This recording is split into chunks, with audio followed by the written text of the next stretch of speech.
Danielle Griffin, and he is with Northpoint Recovery. And you guys also just started a youth program called Imagine, right, Danielle? You're muted, Daniel. Yeah, that's right. Sorry. So I'll pass it off to Daniel. Thanks, Daniel, for joining us today. My pleasure. I'm really happy to be here. I feel like, watching the previous presentation and everything, I feel like my mind's just running now because I'm from rural Idaho. I'm from Eastern Idaho. And so it was kind of, striking a chord within me to think about how, a lot of people don't have access to services, especially in rural areas and that kind of thing. But regardless, I'm happy to be here today. My co-presenter, I need to apologize because you guys are just stuck with me. We actually had an odd slew of staff members who had bereavement struggles over the last 3 days. We had 2 different staff lose a total of 3 direct family members. And so my co-presenter gave some emergency time off to a couple people and decided to fill in and just leave me to this. So it'll just be me today. I come from a background of working in, so I'm a clinician myself. My position is the corporate director of the Imagine services, which is, as David said, an adolescent mental health facility that we started in Nampa, Idaho, and have since moved to Boise with. So we have 2 facilities open in Idaho. We have a facility open in Washington, and we have facilities going in Nebraska and Colorado, a couple more in Washington. We're starting a second one in Boise, so we'll have 3 in Idaho. So it's just obviously a need that we're trying to satisfy within those markets. And that's a partial hospitalization program. So we have kids, who have been to inpatient from suicide attempt and self-harm. So we're trying to stabilize them before we, put them back out into the community. So we're day programming 30 hours a week, 5 days a week for about 5 weeks. So today we're going to be talking about, before I get too far ahead of myself, we'll be talking about motivations. Can everybody see my screen? I'm a millennial, but sometimes I'm technologically challenged. Let's see. Yeah, we can see it. Cool. How do I get this slideshow? There we go. So, a lot of this is, this PowerPoint here has been made in collaboration with me and some other clinicians over the last couple of years. And so we've kind of amended it. It's not just me that my name's on it just because I'm the one presenting it today, but there's been a couple of us who have put our thoughts and effort into this. This is not gospel truth. Obviously it's probably, in some respects, impossible to just encapsulate what motivation is, you know what I mean? And how to just access motivation with the people you work with in a concise and linear way. So the purpose of this for me today is just to kind of, the way I learn is I like kind of being introduced to concepts, and my mind kind of chews on them for weeks at a time. And I kind of, through my own practice, develop better insights just for myself and for the people that I work with. And so that's kind of my goal today, is just to kind of introduce some of these concepts about motivation to you and hope that maybe you benefit from kind of chewing on it for a week or so. The other thing I want to say really quick too is I feel like I really love being with people and sharing space. I like a Socratic method of looking at different concepts and philosophy, almost as it were. And so it's always weird through the COVID days to be doing a presentation to names on a screen. So if anybody ever has a question or a comment, please don't hesitate to message it in, because I feel like that's how we all learn best, is through just communication with each other. And I love that. So without further ado, let me kind of talk about Northpoint and what we are and what we do. We have core values within the company. Now, Northpoint's kind of a different, it's kind of a ubiquitous term. Northpoint's the name of the entire company. It's also the name of the inpatient substance abuse rehab that we have in Boise.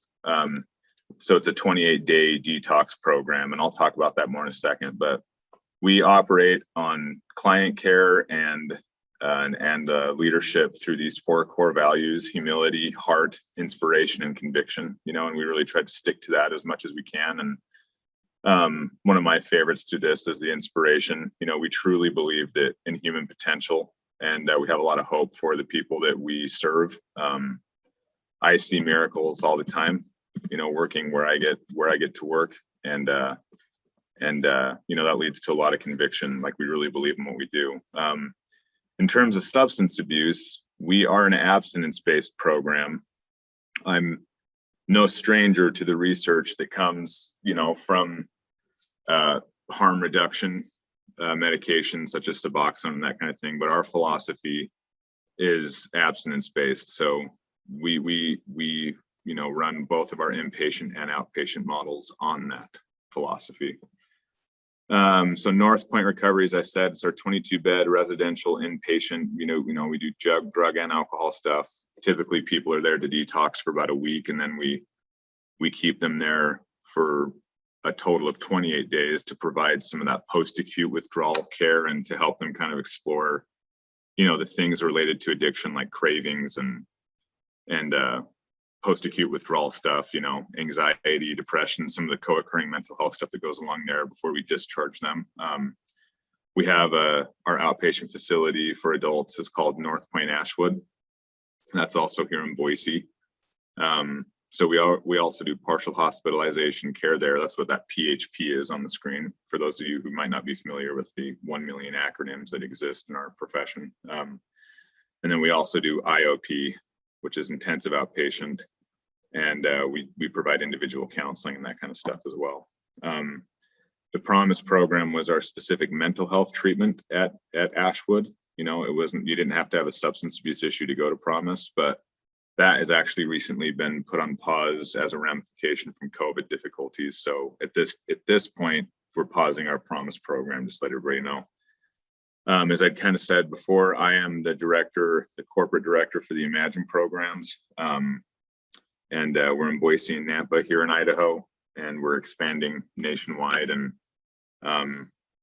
it's an amazing place to be. I personally used to work at the inpatient facility and the outpatient facility. So I've had a little bit of experience across all those levels of care, and believe that it's a much needed resource anywhere you go. So the objectives for today are to, take a look at motivation and define it and what the benefits are of being it.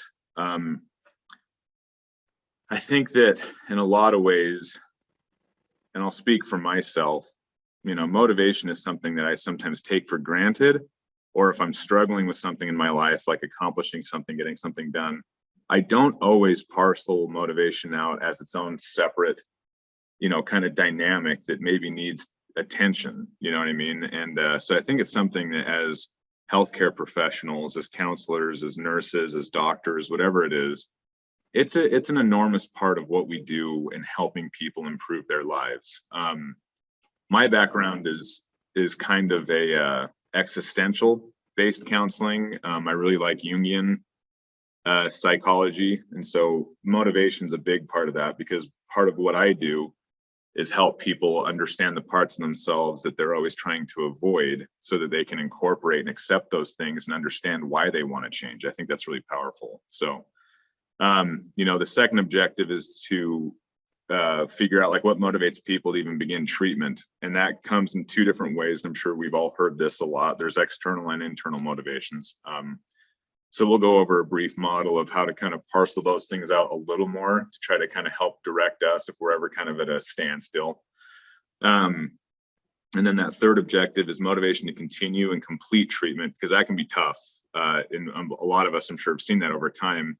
Somebody will come in feeling like they really want their life to change, and therapy and treatment, in my experience, though it is rewarding, it comes at a cost. It can be very uncomfortable to address trauma, to look your anxiety or depression in the face, you know what I mean, and really have to sit with it, experience it and learn how to cope and heal from it. That's not an easy process. So it's important to understand why people want to even complete that and continue through that process, because if you've been living a life of struggles with trauma, which leads to a lot of relationship dysfunction and that kind of thing, it can be a really difficult thing to continue on through. It's really funny. I have a client right now that when I saw that I was going to be talking about motivations, I just laughed, because I have a client that no matter what we talk about, their kind of MO is the roadblock.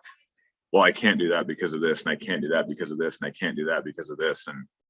And it's not my place to tell people ever what their motivations are. It's my place to jump down in the hole with them with a flashlight and try to figure out what they are motivated by their own admission. And so it's tricky. And so this is a good refresher for me as well to go through all this. So to define motivation, one of a definition that we found a while ago that we feel like kind of encapsulates a lot of the dynamics around motivation is the process that initiates, so starts, guides, maintains goal-oriented behaviors.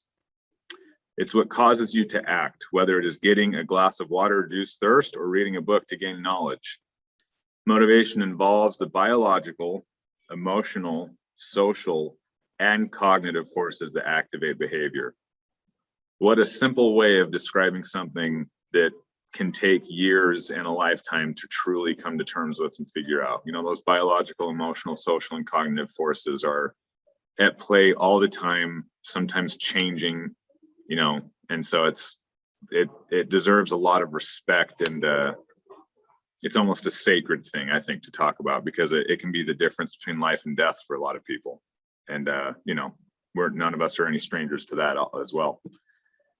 So being motivated, finding ways to increase motivation is crucial, because it allows us to change behavior, develop competencies, be creative, set goals, grow interests, make plans, develop talents, and boost engagement.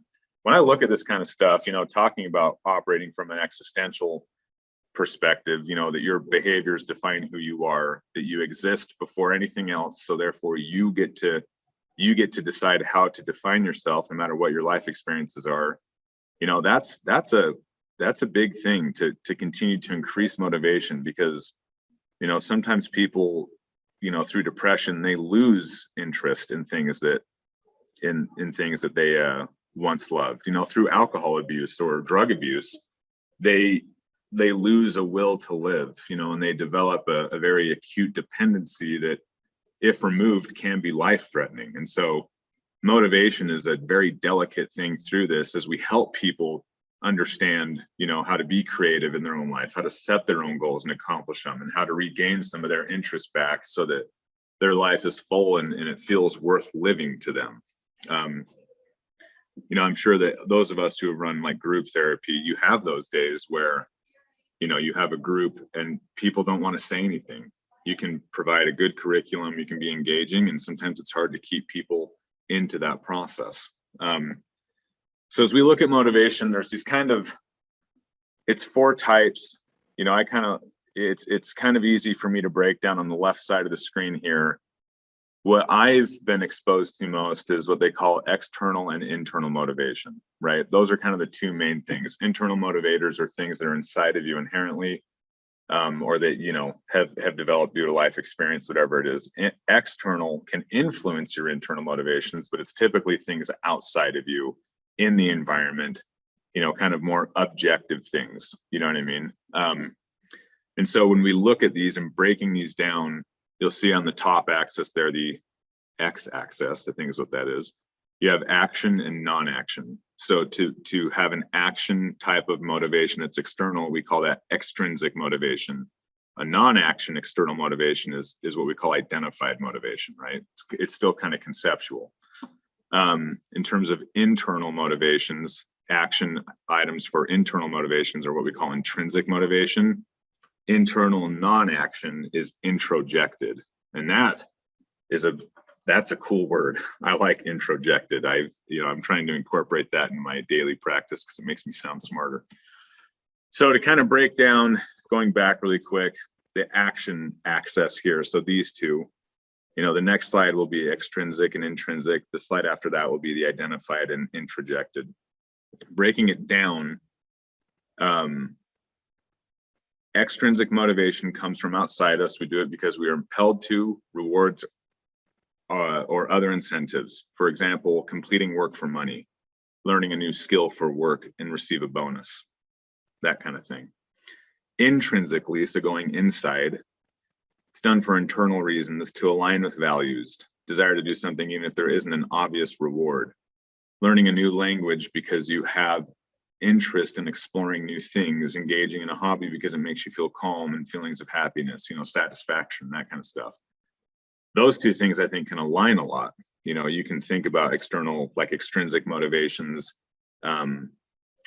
heavily influencing your intrinsic motivations and vice versa. For me, coming to work and engaging, even when it's challenging, I think satisfies both of those things. And I have a lot of buy-in for both of those identified, dynamics within motivation. So moving on, when we look at those non-action items, going back, these two, identified and interjected. Interjected motivation is like intrinsic motivation in that it's internalized, but the distinctive aspect of this is that it is not done, that if it is not done, then the person feels the tension of guilt. So example, like going to school in order to make your parents proud. So that's kind of where it starts to change a little bit. Like it's much more externalized. Identified, so that internal non-action is where a person knows that something needs doing, but has not yet decided to do anything about it. Thinking about treatment, that's kind of like that pre-contemplative stage of change that some of us that work in substance abuse counseling are familiar with. Thinking about treatment and the need to change something about your life, but nothing's really happened, right? There's also a concept that just kind of floated by my mind.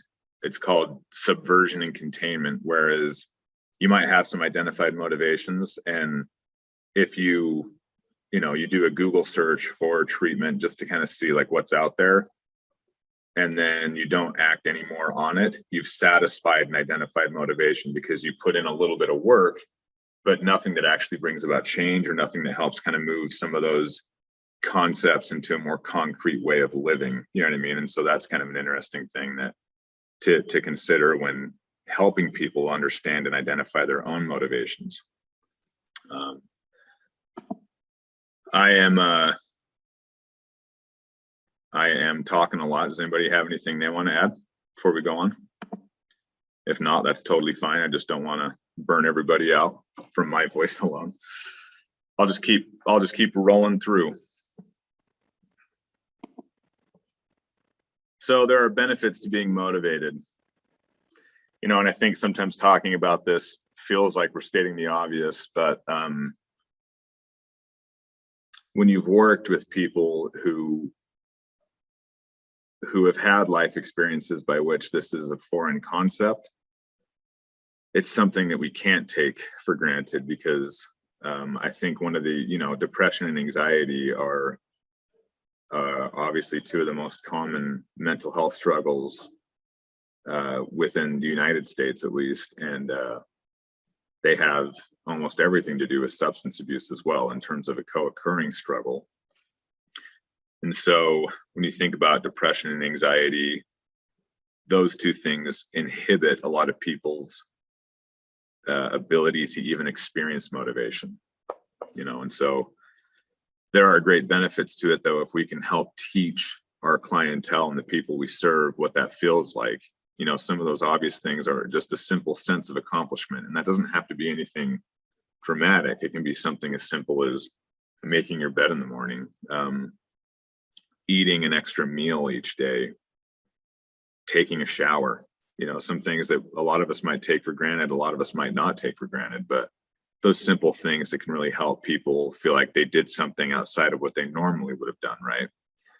Big picture thinking. There's that kind of concept you learn in grad school, before you go in to do counseling, that at least in my program, it was talked about that you always talk about termination upon your first session.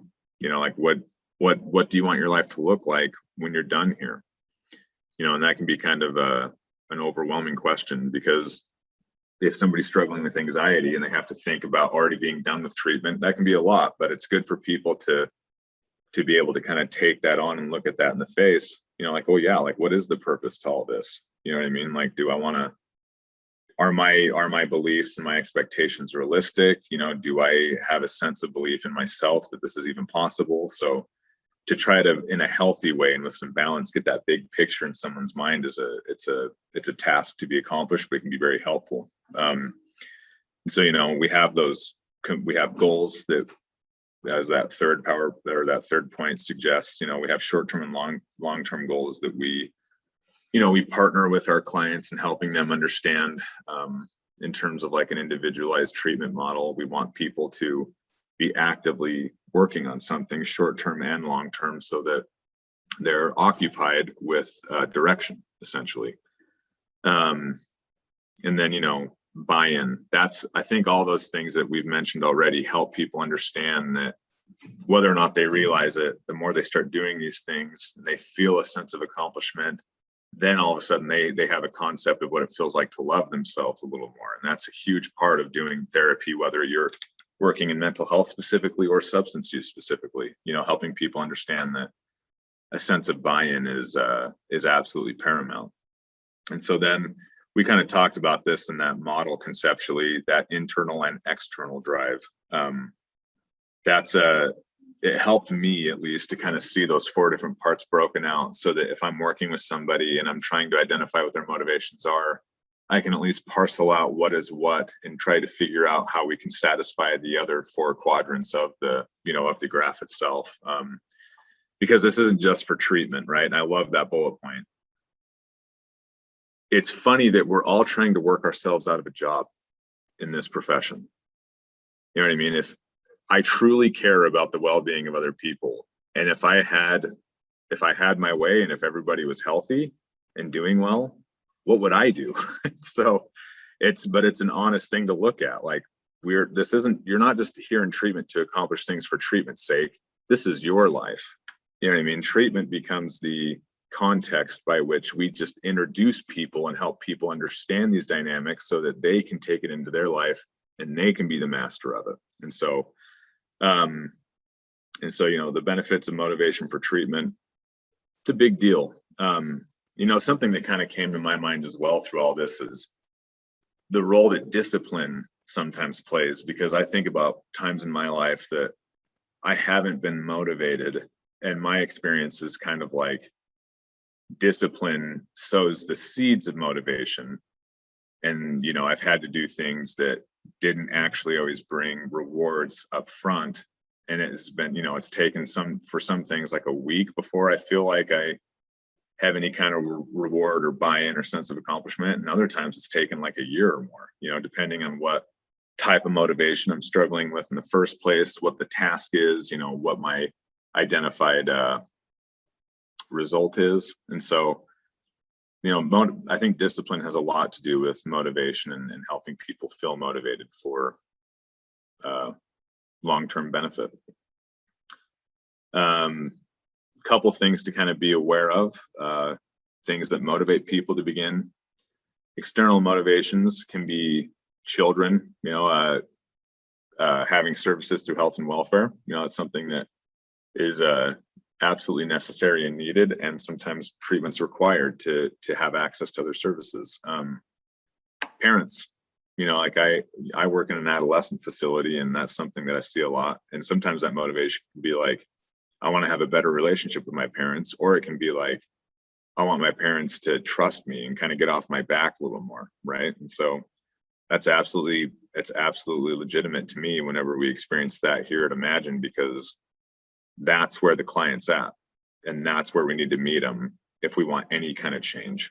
You know, sometimes those external motivators can be legal as well, and this gets tricky because I encounter clinicians often that say, "Oh, they're only here because of you know, they're court mandated to be here." And my immediate reaction is like, well, then help them understand why they still made a decision to come here instead of going to jail, because it's not like, whenever somebody says, I didn't have a choice, my mind's eye is, no, you did have a choice. And I think you chose right. You could have gone to jail. You could have served, you know, additional probation time or whatever, but you decided, maybe even subconsciously, you know, talking about Carl Jung, there was a subconscious kind of shadow part of you that decided to do this instead. And so that can be a lot in helping people understand their own sense for motivation and why they want to engage in services in the first place. So yeah, legal things can be a blessing in disguise, in my opinion, and in my experience. Employer, I saw this a lot within the inpatient, that people valued their job enough that they decided to seek treatment that was a month outside of their working hours, and they would forfeit a full-time working check or two so that they could get the help they needed. And I also see on the other side of this, like, people come into treatment to detox, especially at our inpatient center, and they'd be so worried about their job that they'd want to leave treatment immediately and not finish their 28 days. And that's like where, as a clinician and somebody who works in the world of substance abuse, you realize the risk that poses to people. And so you really want to try to understand and dig deep into their motivations. Is this something you want to sacrifice, for now, so that you can get long-term stabilization and hopefully improve your chances of being stable throughout the rest of your life, so that you don't have to interrupt your employment again and come back for another detox, because addiction is cunning and it will cause people to do that, right? And so all this is legitimate. A significant other, that's, as human beings, we are hardwired for connection, and we hear that a lot as clinicians and in the healthcare world. And so it's an important thing to consider that, and it's not wrong to be motivated by wanting to maintain a relationship or to have a healthier dynamic between you and a loved one. So yeah, there's some external motivations there that I think are all, there's so many kind of like, what do you call it? Like stereotypes associated with a lot of these. And I think it's good for us to kind of look at these in a very objective way and learn how we can utilize these to benefit the client as best as possible, or to benefit ourselves. You know what I mean? This is all really interesting to look at your own self and understanding what motivations are for us. Internal motivators, physical health and mental health. Sometimes I have a hard time parceling those two things out separately. Physical health has such an impact on mental health and vice versa. The ability to maintain a healthy diet, to get good sleep, to get exercise and take care of yourself really affects how you feel about yourself and what you experience. But if depression sets in, the last thing you want to do is wake up in the morning and go do things that are otherwise uncomfortable to do. And so those two things can take a lot of time and parceling out and understanding in terms of motivations for clients when you start working with them. We have in terms of mental health, we have things like stress, anxiety, depression, loneliness, boredom. All those things they're uncomfortable experiences that, whether consciously or subconsciously, we're not designed to experience those long term like that. In today's world, and this might just be my opinion, but those things become a norm, and that's where you start to see dysfunction. And dysfunction happens because we're not wired to just be depressed. We're not wired to be anxious, and there's nothing inherently wrong with those things, but it's our job to help people understand their worth and their value. And so, if you're in this place that you think you are wrong or you're bad because of anxiety or depression, or, and that those things cause loneliness and boredom, then it's going to persist because it's not being looked at in the face and dealt with. And so it's super important to help people sit with those things and look at those things and understand, where they came from, who taught them what about themselves that led to feeling, worthless, and so therefore lonely and bored with their lives. And it's a pretty fascinating process in my experience. And all these things deserve to be treated with kindness and respect, because again, this can be life or death for a lot of people. At the bottom there, oftentimes external and internal work together. The external may create the internal and vice versa. That's 100% true. There's a whole when you sometimes in substance abuse treatment, some people work under dimensions of wellness that are through the Addiction Society of American Society of Addiction Medicine. There are 6 dimensions that address, holistically a person. Those are like dimension 1 is acute detox, intoxication needs. Dimension 2 is somebody's physical health and biomedical needs. 3 is their mental health, emotional health, behavioral health, that kind of stuff.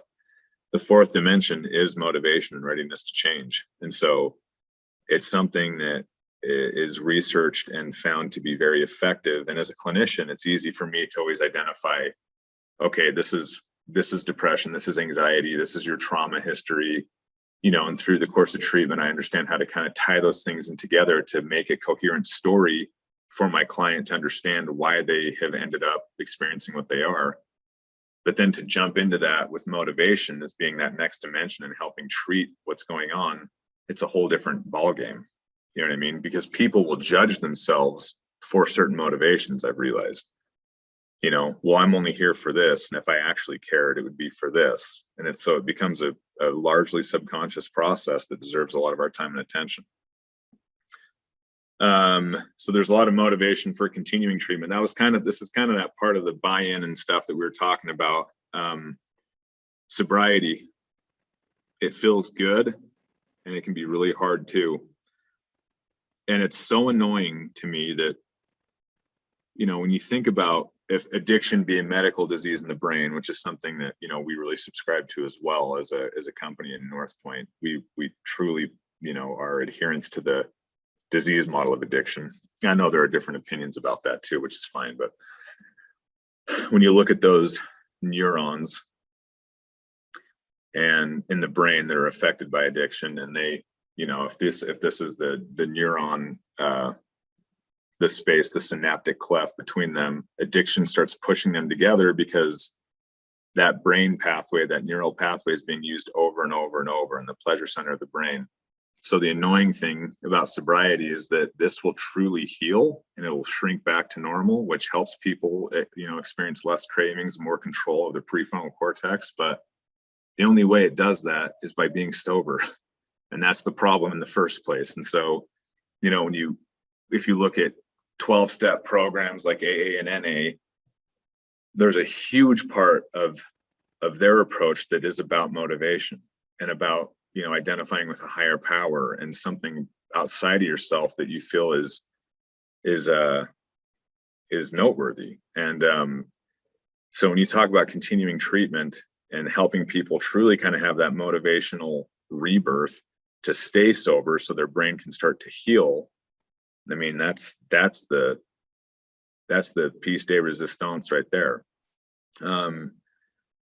So, we talk about motivations to continue treatment as identifying strong goals and objectives that mean something to the clientele, because it's easy, I think, at least in my experience. I'm kind of a control freak, if you can't tell. And it's hard to, sometimes if I hear a client say something that they want to do, and I think about the experience I've had with 1,000 different clients, and I wonder, like, was that really what they should be doing? But if it's not meaningful to them, and if it's just something somebody like me is telling them, it's not going to be impactful. And that's an experience I've had that I've had to learn from in the past. And, I'm trying to improve on with my clientele. Some of those other things that people identify and experience as emotional stability, it starts to come. And that's part of, when you talk about co-occurring health, how alcohol or opiate use or meth use affects the experience of being depressed or anxious or dealing with trauma.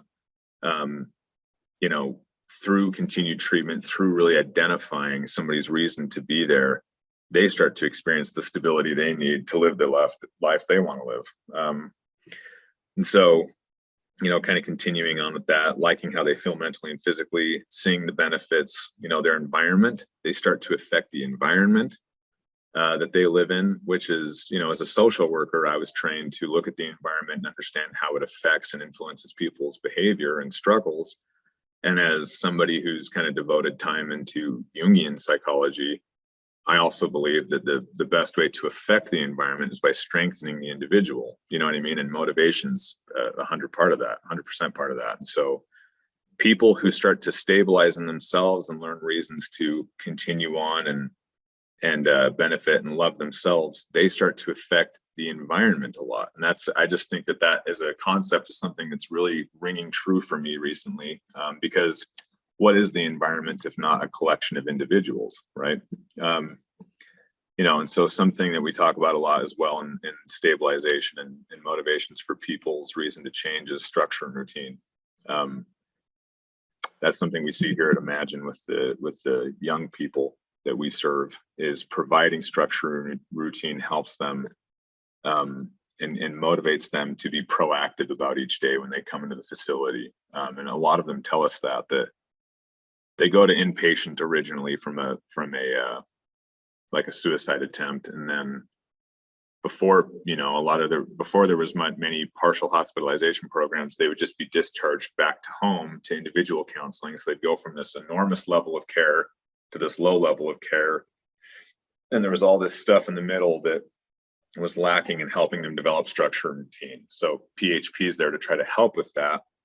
And as a young person, when you're trying to make sense of the world and you're experiencing mental health struggles, having that kind of structure and routine helps you feel safe, helps you feel in control. And that alone can account for a lot of stability in young people and their experience on a day-to-day basis, for sure. And so we run the same schedule every day. A lot of times when our young people, when our clientele get used to it, we don't even have to prompt them. They will go do what they know they need to do. And then they start to experience that buy-in. They start to experience that stability, and that just increases their motivations beyond discipline. You know what I mean? And then they do a lot better. Motivation to complete treatment. I love when people tell me they don't want to be in treatment.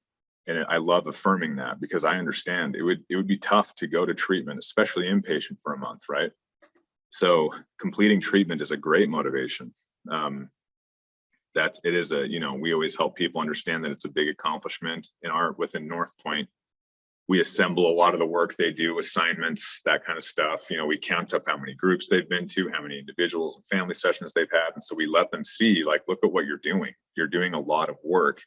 We're not doing the work. This is all based on you. Your success is based on you entirely, right? And so whether they're mandated, as that third point says, or not, we're always trying to expose people to that and help people understand that it's under their weight that they make progress and improve their motivations. So obviously, kind of stating the obvious in that final point, internal and external motivation can still be prevalent throughout the entirety of the program. Of course, I don't know if there's ever a time that one is not there. And if we were all sharing space together, I'd love to kind of open that up for discussion. But I always think that in some regard, there will always be an internal and external motivation, even if that's subconsciously, existing. Really quick, David, I want to make sure my time check is for 11:15, correct? Is when you want me wrapping up? Yes, sir. If that still works for you. Okay, definitely. Okay. So motivations can change while people are in treatment. And that to me is fascinating, because sometimes it can be a sea change. I know there are some bullet points here to read, but I kind of want to just talk about an experience I had that really stood out to me is early in my career.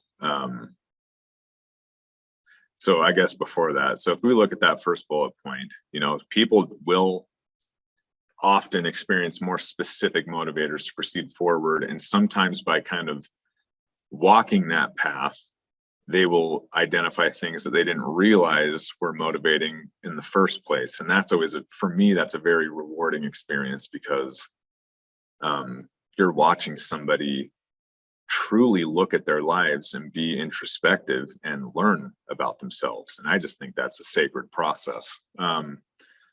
So that second bullet point, most times when people begin treatment, it's more often externally driven.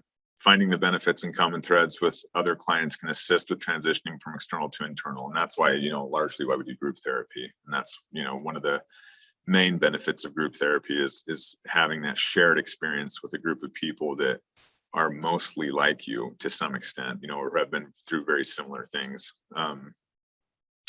That third bullet point, when people go through treatment, their relationships change around them. This is a big deal because I kind of come from a place like a family systems place where, and it's funny, guardians will drop their 13-year-old daughter off to us and say, you have to fix her. There's something wrong with her.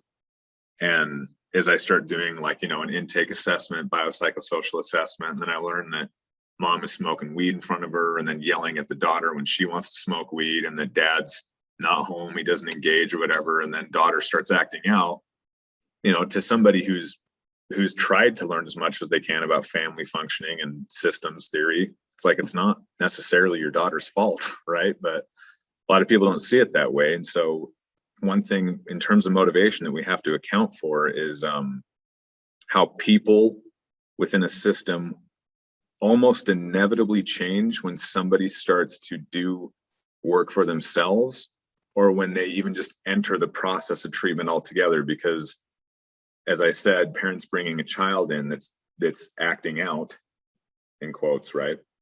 And then when a clinician has to identify to the parents, you need to change up your strategy at home, it can be often, you know, alarming to a parent. It's so foreign to them.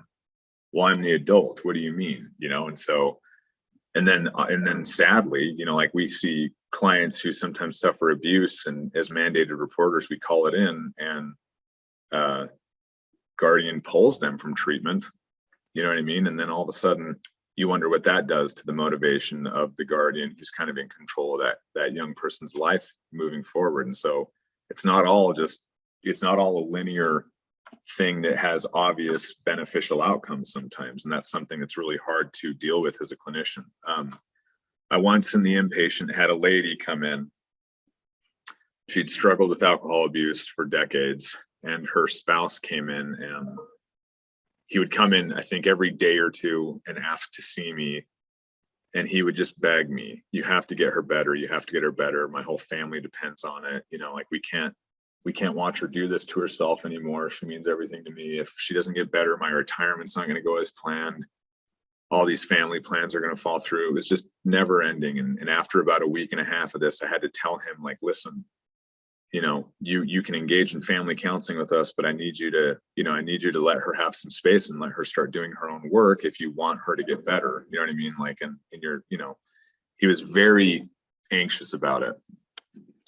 She graduated the inpatient program, and I saw her about 3 or 4 months later with her spouse at the outpatient program we have. She decided to become a client there. And I said, oh, hey guys, you know, it's good to see you. I haven't seen you in a couple months. What's going on?